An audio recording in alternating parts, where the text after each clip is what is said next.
That's me. And then the one that I think all three of us can quickly think of is Heath Ledger's Dark Knight. Yeah. Really a phenomenal performance. Yeah. So, And I say that I point that one out all the time, because when I heard that casting decision, yeah, I was just like, oh my God. I was exactly the same way. Because you think of, was it 10 Things I Hate of You? And Knight's Tale. Yeah. Which the Knight's Tale was pretty good. If, But he wasn't. He wasn't a phenomenal You don't actor see in the it, Joker. though. You don't see the Joker. Exactly. Out of that. You didn't see that like dark side. Right. That twisted kind of. And I knew that Nolan was going for more of a killing, because he said it in interviews. Like he was going for more of a killing joke Joker. Yeah. Which I don't know if you've ever read that. Yeah. The Killing Joke. Yeah. Killing Joke. Super, super twisted, demented Actually Joker. made Batman smile. He laughed at the end. Yeah. That's actually a really good one. It's a really good. Yeah, it's good really comic. The only bad thing about the Joker is it's like, in our generation, you get raised up and you think of the original Joker. Don't see. That's the thing. To me, there is no original Joker, because there are I so many disagree. different interpretations of Joker. I disagree. You disagree? I have a very clear definition of the Joker. Yeah. Just like I have a very clear definition of Batman, and you're both wrong. We're both wrong. I like that. All right, let's hear it. Cesar Romero? Nope. Nope. The Joker is Mark Hamill. Yes. Okay. And Batman Conrad. is Kevin Conroy. Yeah. Oh, I thought he was gonna Conroy, say not Adam Conrad. West. Conroy. No, But Kevin Conroy. that's the thing, though. That's the animated series, right? Not just the animation. Kevin Conroy voiced Batman for more years than any other performer has ever been associated with the character. Right. Now, he passed not too long ago. Just didn't like he? a few weeks Past ago. No, it's been a while. A month and a half at the It's- most. It's been a while. But anyway, now. But yeah, so I can see that, though. And I grew up on animated series, right? Yeah. But still, to me, there's so many different interpretations of Joker that I can't pinpoint one and say, this is Joker. I can see this is mob boss Joker, Jack Nicholson. This is crazy Joker, Heath Ledger. This is sociopath or psychopath Joker, Joaquin Phoenix. Yeah. I can say this is... Speaking of which, they're getting ready to do a new... I know, I've seen some of the... Yeah, I've seen some of the stills from it. But... like, there are so many different, like, this is campy Joker with Cesar Romero.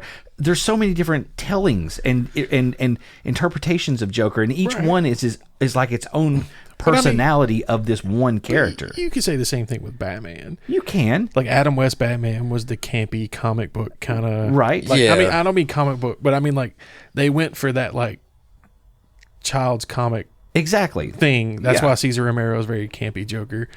And then you had, like, Christian Bale's a more darker Batman. Right. You've got God, why can I not think of the dude's Michael name? Keaton? Michael Keaton, thank you, as kind of a more Bruce Wayne-y Batman. Right. Yeah. I mean, you're right. They each have their own. But to me, I think why am I just said his name and I cannot. Michael Keaton. No, the Christian Bale. Val Kilmer? No, the Joker. Oh, we're on Joker. The voice actor. Mark Hamill. Mark Hamill. I just said his name and I'm like completely blanking on it now. Mark Hamill, I think, because he, again, just like Kevin Conroy, Mark Hamill, yes, he started doing it in the animated series, but he continued to voice the Joker in video games, movies, animated movies, yeah. all kinds of stuff. It was a shock when I learned that was the Luke Skywalker was the Joker. Yeah, he's that really phenomenal with that, yeah, though. he does a lot of very voice work. talented. Yeah. But to me, because of all of those different, like if you've played the Arkham Knight games, Yes. that's a whole different kind of Joker than what was in the animated series. And like I think he did the voice in The Killing Joke, I believe, when they animated that. So like he has portrayed, to my mind, all of those aspects of the Joker. I can see that. And I like, again, with Kevin Conroy voiced the character in animated shows, games, the movies, for so long.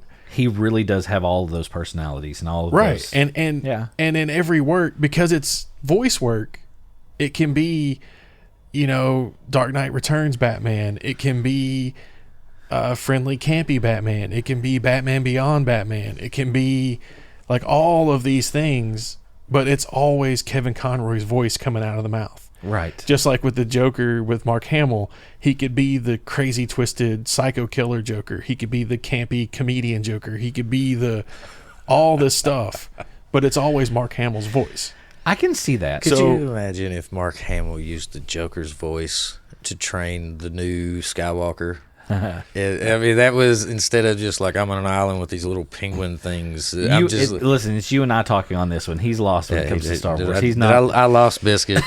I lost him. I'm sorry. No, that's all right. I was just thinking of because he was an a-hole there in the beginning of that, and then I'm just like, now we're on the Joker, and I'm like, might as well just cross. Now, something that was really touching and kind of emotional to me.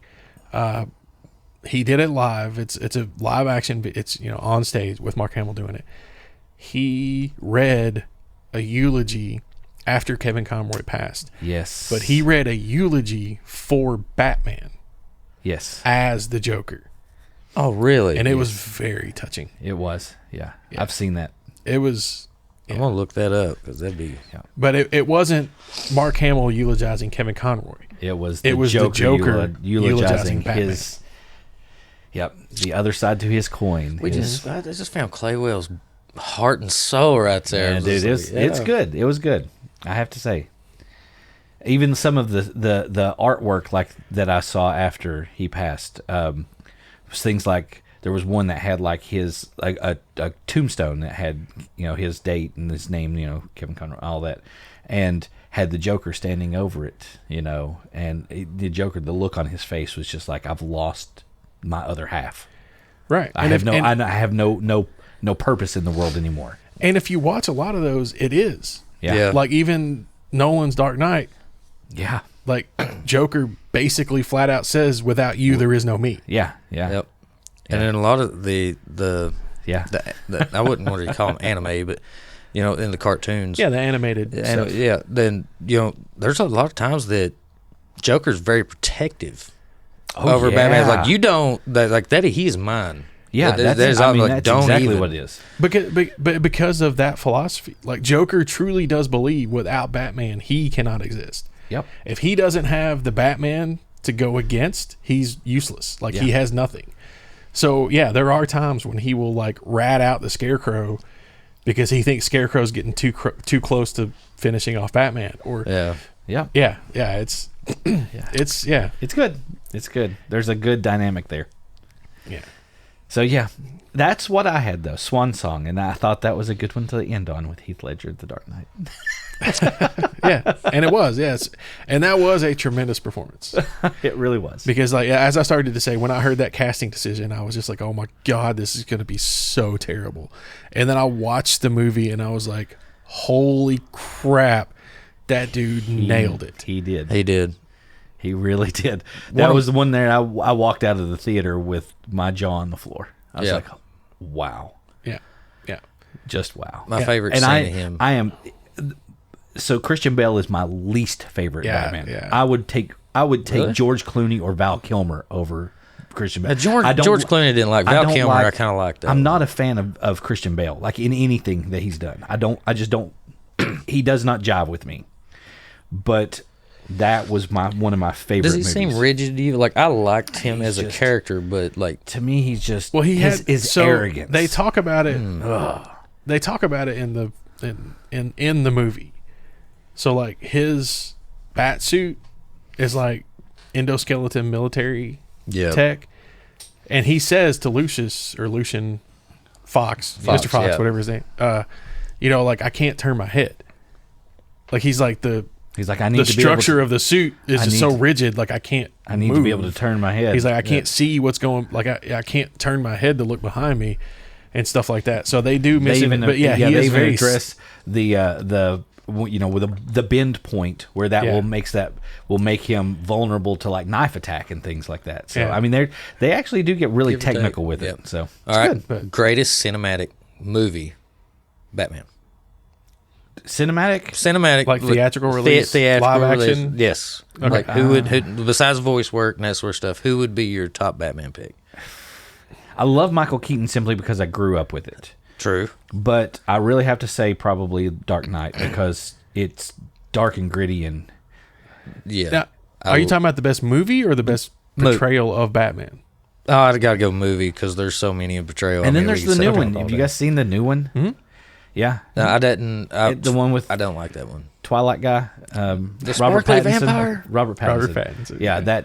I mean, and it was dark and gritty as well. I think it was more Punisher though. No, it was really? think 1940s. Think more detective noir. Exactly. Yeah. Detective noir. Exactly. There for a second, I it's thought a you were little. gonna say Dick I Tracy, wouldn't go to 1940s though because it does have a lot of It has modern stuff in it, but graphic violence and stuff. But it has that look and feel, like the everything is dark and almost like But the palettes and stuff that they used. yeah, it's very muted color schemes Yeah. and very. But now some of the stuff I did really like. So my favorite Batman live action Batman movie, just for the movie, is probably the one with Heath Ledger. Dark Knight. Christian. Because I mean, Bale, like, because to me, it's about the chemistry between the hero and the villain. yeah, Yeah. And I think that movie had the best It chemistry between the two. And I agree with you. Bale is not my favorite Batman, did. Yeah. but I don't dislike him as much as you do. yeah. But yeah. But now my favorite portrayal of Batman was probably Keaton. Yeah. Yeah. Like if you're just going by the actor's performance, I prefer Michael Keaton's portrayal. I think I should have split that question. It's like, who's your favorite Bruce Wayne versus your favorite Batman? I like. That's it for just me it. because I think Keaton did the best of Wayne both. and Batman. Did the both best of them. of both worlds. Yeah, Yeah. he was. I would pick Keaton as Bruce Wayne, and Christian Bale as Batman. Yeah. That would be my two. But I do really, really like him fighting the Riddler in 3. Because, I mean, it's just Sorry, I didn't even realize I was that far away. I got to talking. I was just like, you blah. went into the other room over there, singing. It sounded like. No, it's just like Jim Carrey, like, I am God. You know, it just, I love the Riddler. But, no, it's just something about Val Kilmer really done it for me. But I remember, like, my first introduction to that man was The Saint. It was such a good, yeah. But okay, we are totally on a different topic. Well, now. Yeah, sorry. I want to throw in one thing. So I think I might be the only one here that's watched the Batman. No, I've seen it. Oh, No. okay. The one with I've not finished Robert it. Pattinson, Robert right? Yeah, I Pattinson. watched Yeah. it. So something that completely blew me away, the Penguin, Yeah. because that's Colin Farrell. That is exactly. They didn't even realize that was him when he walked on set because the makeup was so good. Is that who? I didn't know that's who played him. Yes. Yeah. I had Wow. forgotten Farrell.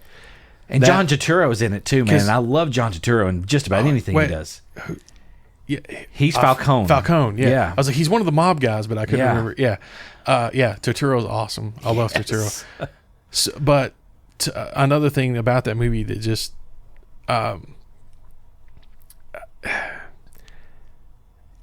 it's hard because it's so violent. Like, I mean, I get it. Batman beats the snot out of people every day. Yeah. But and like Mr. Ham is saying, it is more like a detective noir film than like a superhero film. Because I mean, he really doesn't do superhero-y stuff. No. Like the biggest like superhero move he gets is when he busts into the Penguins Club and like just beats the snot out of everybody. Yep. Other than that, it's mostly just like finding clues and detective solving work. puzzles. Yeah. Yeah, it's just like Old school like, Batman old type school. stuff. Yeah. You know, I just realized we so- left a complete Batman out of the loop. Like completely. Okay. Ben Affleck. I haven't seen any of those with him in it. Really? None of the Snyder stuff? You know what? You would... it's predictable, but I do believe you would... I need to watch the Snyder cut of Justice League. Oh, dude, it's But anyway, really... okay, yeah, let's let him finish. Continue. No, Sorry. I'm done. Okay. Like I that's all I was just saying. Like I don't appreciate it as much because of the hyper violence in it. Like some of the stuff that happens to the victims of the Riddler. Yeah. It's just it's dark. It's like Batman's supposed to be a kid's thing, and I don't know the rating on that movie, but Kind of takes a Saw turn to it. I mean, yeah, just really about. does, yeah. It's almost like Saw level stuff. And I mean, to me, of the Batman villains, the one that's supposed to be campy and cheesy is the Riddler. Yeah. And they made him dark. They made him one. like one of the darkest. Now, there is some stuff if you watch some of the deleted scenes. I have not. I watched it on HBO, so I didn't see the extra stuff. It's on there if you go after the credits. The new person that they have for the Joker looks very intriguing. He does. Really? He does. He does. Because in the deleted stuff, there's like a full-on scene. I think I've seen it. It's like almost 7 or 8 minutes, isn't it? Yeah. They cut the whole scene out of the final movie. Yeah, where Batman comes in and is talking to him. Batman goes to Arkham and sits down and has like this 6-7 minute conversation with Joker. And you don't see a whole lot of him. It's just mostly voice. It's mostly, and you see his hands. And you're like, there'll be a shot from the back of his head where you see just part of him and things like that. Yeah. But then at that very end, when you get to see some of the scarring, he's So they almost go like an Anthony Hopkins Silence of the Lamb type situation. Almost, yeah. Kind of, yeah. The way the cell's portrayed, it's like a glass-walled cell with the... like where they come in, they'll be able to sit across from one another and talk through the glass. Yeah. But he looks very interesting. He does. As a Joker. And I want to say that there's supposed to be a new one. I don't know. I'm thinking that there is. After what happened with the Batwoman movie, yeah, I don't know what. And this whole Discovery Warner fiasco, I don't know what they're doing. Yeah. But I hope so, because that portrayal looks interesting to me. Yeah. If they continue with the character in that kind of arc that they've established. So we need to do this for an episode sometime. I'm down. We need to talk. I don't we can get our nerd on. Not necessarily Batman so much, but just pick a something that where multiple people have portrayed this character, and kind of explore each aspect of. That's something. I just said something that I just want to hit on real quick, because I'm a little more about mental health and stuff these days, and our nerd. Right, let's get our nerd on. Yeah. So. That's a word that often has a negative connotation. Heck, not for me. That's a weird thing. It's just like it's been used derogatory. Yeah. Right. Yeah, that's what I'm saying. But for me, I think, because I heard somebody else talking about this recently, and I agree. I think a nerd is just a person who is not afraid to openly express a passion for something. Exactly. And if you can find somebody else with the same passion, we can get our nerd on.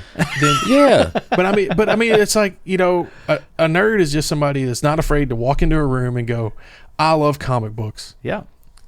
You know what I mean? Yeah. Like, and to be nerdy is just not being intelligent. And here's the thing, it's kind of a chic thing now too, because you've got these people that are nerds, quote unquote, and like you start watching, like, or you see these people that are like YouTube influencers and stuff. A lot of people are nerds that's doing that, and they're like, hey, you know what? This is a cool thing, and people follow that now. So it doesn't have the negative tone that it used to have, I don't think. But yeah, I don't think it's as much of like a tape on the glasses, pocket protector type thing. Like, to me, and I love that the way of thinking about it is like it's a person who has an unabashed love of something. Yeah, that's cool.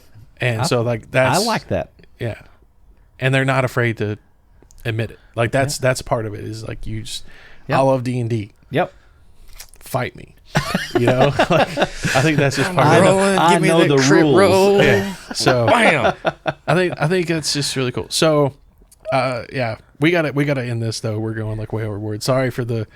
This is the way all of our brains work. We tangent and split and go over here and rabbit over there. This was supposed to be all about idioms, and here we have talked Batman and everything else. Yeah, and squirrels and everything else gets our attention. But I just want to take an opportunity real quick to say I hope everyone out there listening has a safe, happy, and wonderful holiday season. We've got Christmas right around the corner. New Year's just a week after that. Yes. So, happy holidays, whatever you celebrate or don't. Whatever your religious affiliations or lack thereof, I hope you have a good time. Be safe on New Year's, people. Please don't drink and drive. Yeah. If you go to a party, have a designated driver. Get an Uber, get a Lyft, get a taxi, ride Call the train. someone that you know. Whatever you do, Yeah. don't Call drive. Obi, I'll drive. Yep. I will be there. Yeah, absolutely.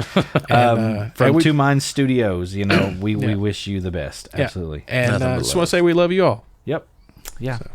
Couldn't have said it better myself. So, all right. So, do we need to exit this thing?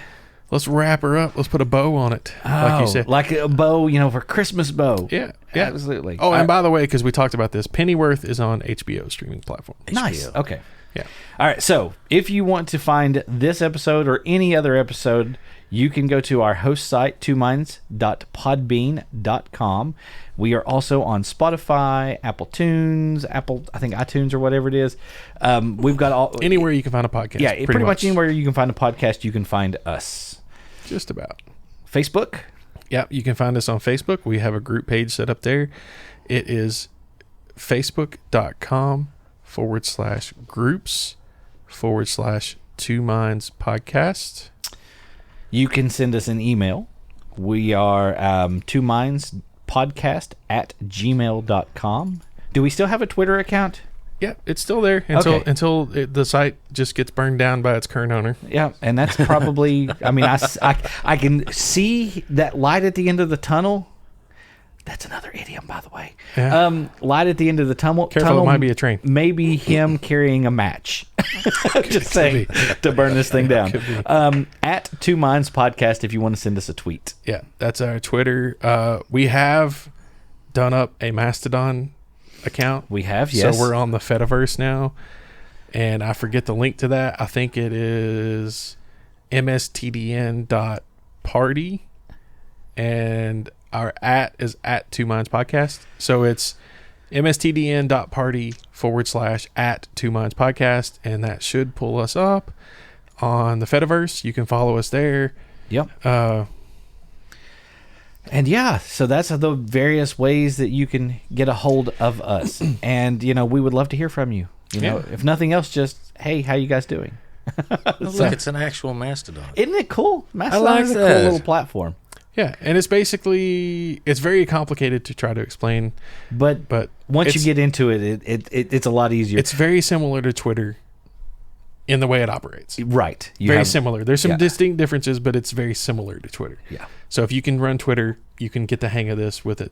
I was able to jump on and figured it out in like 5 minutes. Yeah. I was like, okay, it's yeah. very, this is very cool. similar. And there are multiple, it's federated. That's kind of the weird thing about it. Like it's not like Twitter where there's one site, there's multiple sites.